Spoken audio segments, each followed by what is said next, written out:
Okey, ini cerita Najib pula. Tersebar di WhatsApp baru-baru ini, baru-baru ini tentang satu dokumen berkaitan dengan addendum yang dikatakan milik Najib. Saya pun terima benda tu. Saya ada, tapi saya tak nak tunjuk pada tuan-tuan lah sebab saya tak download lagi. Tapi saya ada. Dikatakan bahawa addendum tersebut adalah arahan daripada Yang di-Pertuan Agong supaya Najib ditahan di rumah dan dikatakan ditandatangani oleh Menteri Wilayah. Alright. So, titah addendum, Peguam Najib digesa teliti kesahihan dokumen di media sosial. Seorang anggota pasukan undang-undang Najib menggesa kerajaan meneliti kehujanan dokumen yang dikatakan sebagai titah addendum berhubung pengampunan diraja yang membolehkan bekas Perdana Menteri itu menjalani bakti hukuman penjara 6 tahun di tahanan rumah. Bercakap kepada Malaysia Kini, Muhammad Farhan Muhammad Syafi'i berkata, ini susulan penemuan di media sosial tentang apa yang didakwa sebagai sebahagian daripada titah addendum tersebut. Sukar untuk kami mengesahkan kesahihan dokumen itu pada peringkat ini kerana apa yang kami lihat adalah gambar yang tersebar di media sosial. Namun, kini lebih daripada sebelumnya, kerajaan harus terlebih dahulu mengesahkan atau menafikan kewujudan addendum itu yang sehingga kini telah disambut dengan senyap yang meragukan walaupun ada gesaan berkali-kali untuk menjawabnya. Tuan-tuan, mengesahkan atau tidak itu bukan tugas kerajaan. Kalau pihak Najib mengatakan itu adalah sah, maka pihak dia kena mengesahkan bahawa perkara itu adalah benar. Kalau tidak, dia stay sebagai hearsay. Saya dah cakap benda ni sebelum ini. Walaupun affidavit pernah dikeluarkan oleh Datuk Zahid Hamidi, Zaid Hamidi pernah keluarkan satu affidavit, Zafrul pernah keluarkan satu affidavit, dia kata melihat WhatsApp, melihat tangkap layar kepada social media, yang itulah yang gambar saya tengok tu, dikatakan daripada seseorang mungkin yang di-Pertuan Agong dan sebagainya, dan affidavit itu dikeluarkan tetapi mahkamah memutuskan bahawa itu still cakap dengar. Itu bukan satu dokumen sah, melainkan, dan even katalah dokumen itu dijumpai, katakan ada dokumen itu dibawa ke mahkamah, ditender inilah dokumennya, even itu pun still cakap dengar, still hearsay. So kaedahnya bagaimana? Dua orang ni kena dipanggil untuk menjawab. Yang pertama, tiga orang lah. Yang pertama Yang di-Pertuan Agong, yang kedua Perdana Menteri, yang ketiga Menteri Wilayah. Ketiga-tiga mereka datang ke mahkamah mengatakan ya atau tidak, dan betul. So bagi saya, ni saya bagi point kepada Peguam Najib kan, kalau dia jumpa dokumen itu, dia tak boleh bawa sekarang ni, melainkan dia jumpa dokumen, isu dia dokumen itu dia orang tak jumpa. Kalau dia jumpa dokumen itu, ada tender tu mahkamah, dan dia subpoena tiga orang ini, sama ada Sultan Pahang, bukan Agong, Sultan Pahang ataupun Menteri Wilayah ataupun Perdana Menteri, untuk datang dan mengesahkan sama ada perkara itu sahih atau tidak. Setelah mereka memanggil, maka baru boleh disahkan. Selain daripada itu, bukan tugas kerajaan untuk nak mengesah atau menafikan apa-apa perkara yang viral di social media. Sekarang ini tugas, kalau dia menuduh, maka dia kena kata, ataupun dia buat claim, maka dia kena bawa bukti itu dan mengesahkan perkara tersebut. Otherwise, dia masih lagi perkara yang berlega-lega di social media. Tuan-tuan, minta maaf saya kata, saya bukan kata dokumen itu betul atau tidak, tetapi untuk kita nak buat dokumen dengan teknologi yang ada sekarang ini bukan susah. Kan? Kalau kita nak buat dokumen dengan teknologi yang ada sekarang ini bukan susah. Kan? I'm not saying betul sahih ada ke sahih tak ada. That's not the point. Pointnya adalah, then lawyers kena datang dengan the original document, tender to court, subpoenakan tiga orang ini, salah satu ataupun ketiga-tiganya, untuk mengesah atau menolak pengesahan terhadap dokumen tersebut. Otherwise, it stays as dokumen yang begitulah, yang sebegitu. Faham maksud saya, tuan-tuan? Alright. Okay, so habis kat situ cerita itu. Addendum itu ada berlega-lega, sah atau tidak? Wallahualam, sah atau tidak tu bukan saya untuk jawab. Menteri Wilayah kena jawab? Tak perlu. Menteri Wilayah ke Perdana Menteri ke, tak perlu jawab perkara itu. Kerana perkara itu still perkara yang berlega di dalam WhatsApp. Takkanlah setiap kali perkara yang berlega. Kita bukan mak jargon, tuan-tuan. Mak jargon ni surat layang pun dia kata boleh diterima. Itu masalahnya. Okay, habis cerita tu habis cerita itu. Okay, buka lagi satu cerita.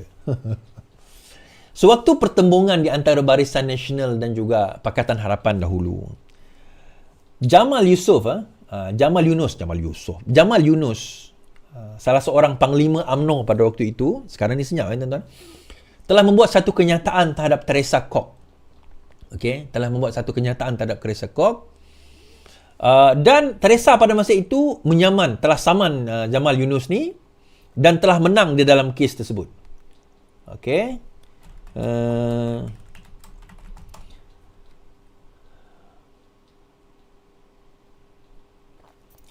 Dia pada masa itu kena bayar Teresa 300,000. 300,000 ringgit.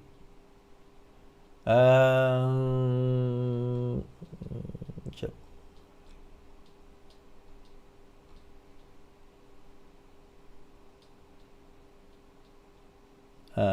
Dia berkenaan dengan dana Yawas pada Mac 2017. Okey, pada Mac 2017 berkaitan dengan dana Yawas pada waktu itu. Baik. Oleh itu, kerana itu dia kata maka Jamal telah diarah untuk membayar 300,000 kepada Teresa Kok kerana fitnah. Namun, jumlah itu tidak dibayar dengan habis.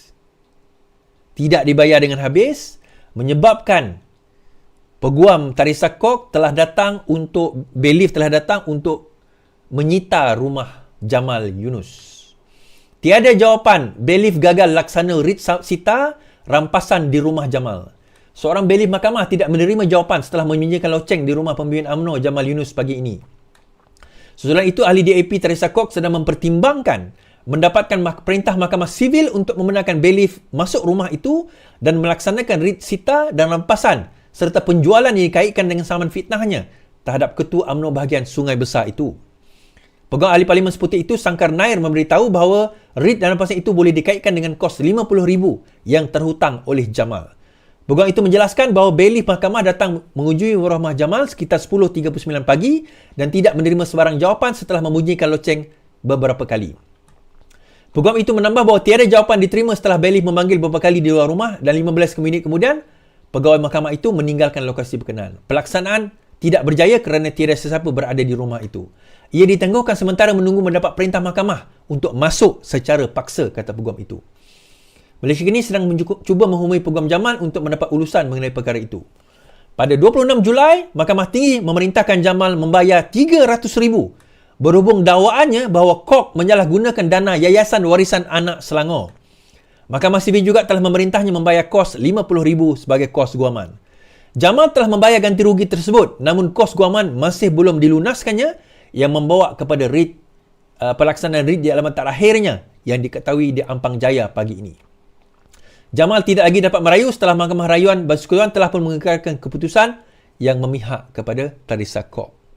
Buat masa ini, Teresa Kok juga telah menyaman Akmal Saleh di atas kenyataan berbab dia mungkin pertuduhan pertama Nyonya Tua, kedua pertuduhan mengenai bahawa Teresa Kok ini memusuhi Islam. Yang ini atas waktu dia saya tak ingat spesifik, saya pernah buat live benda ni dulu kan, saya tak boleh nak ingat semua. Tapi kalau benar dakwaan itu, maksudnya ada pertuduhan itu kan, maka berkemungkinan besar Teresa Kok boleh menang kes lawan Akmal. Sekejap Okey, 25 juta kan pada September 2024. Kita tengok kat sini.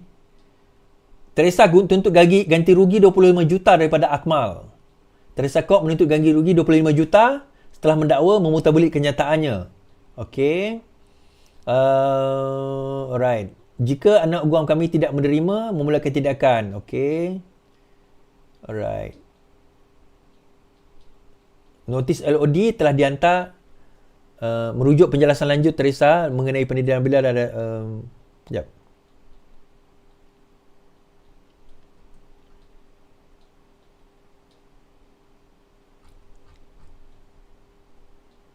Okey.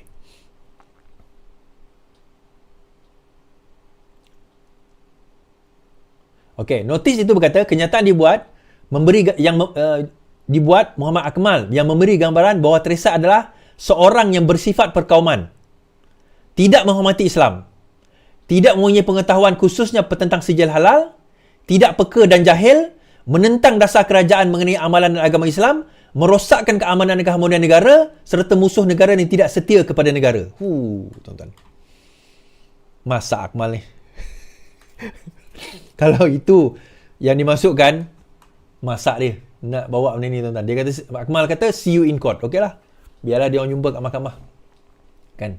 Biarlah dia orang jumpa kat mahkamah.